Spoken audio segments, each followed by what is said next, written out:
શ્રવણ ચોકડી અને મઢોલી ચોકડી વિસ્તારમાં દહેજ સહિતની ખાનગી કંપનીઓના કર્મચારીઓ ટ્રાન્સપોર્ટ બસ પકડવા માટે પોતાની દ્વિચક્રી વાહનો ફ્લાયઓવર નીચે પાર્ક કરતા હોય છે.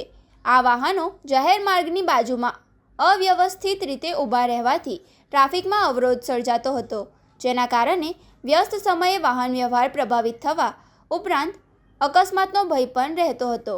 તંત્ર દ્વારા અગાઉથી જ ફ્લાયઓવર નીચેના વાહનોને નો પાર્કિંગ ઝોન તરીકે જાહેર કરાયા છે અને સૂચના બોર્ડ પણ મૂકવામાં આવ્યા છે. તેમ છતાં ઘણા વાહન ચાલકો નિયમોની અવગણના કરીને વાહનો પાર્ક કરતા હતા. આ બાબત દ્વારા ટ્રાફિક પોલીસના ધ્યાનમાં આવતા મંગળવારથી આ ખાસ અભિયાન શરૂ કરાયું છે. ટ્રાફિક પોલીસની ટીમે શહેરના વિવિધ સ્થળોએ કાર્યવાહી કરી ગેરકાયદેસર પાર્ક કરાયેલા વાહનો ડિટેઇન કર્યા હતા. આ દરમિયાન કેટલાક વાહન ચાલકોને ટ્રાફિક નિયમો અંગે સમજણ આપી ભવિષ્યમાં નો પાર્કિંગ ઝોનમાં વાહનો પાર્ક ન કરવા સૂચના અપાઈ હતી.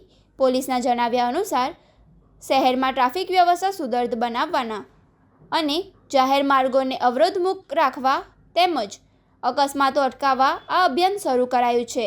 આગામી દિવસોમાં પણ શહેરના વિવિધ વિસ્તારોમાં આવી ખાસ ડ્રાઈવ યોજી નિયમોનો ભંગ કરનારાઓ સામે કડક કાર્યવાહી ચાલુ રહેશે. સિટી ટ્રાફિક પોલીસે તમામ વાહન ચાલકોને અપીલ કરી છે કે તેઓ જાહેર સ્થળોએ નો પાર્કિંગ ઝોનમાં વાહન પાર્ક કરવાનું ટાળે, ટ્રાફિક નિયમોનું પાલન કરે અને શહેરની ટ્રાફિક વ્યવસ્થા જાળવવામાં સહયોગ આપે.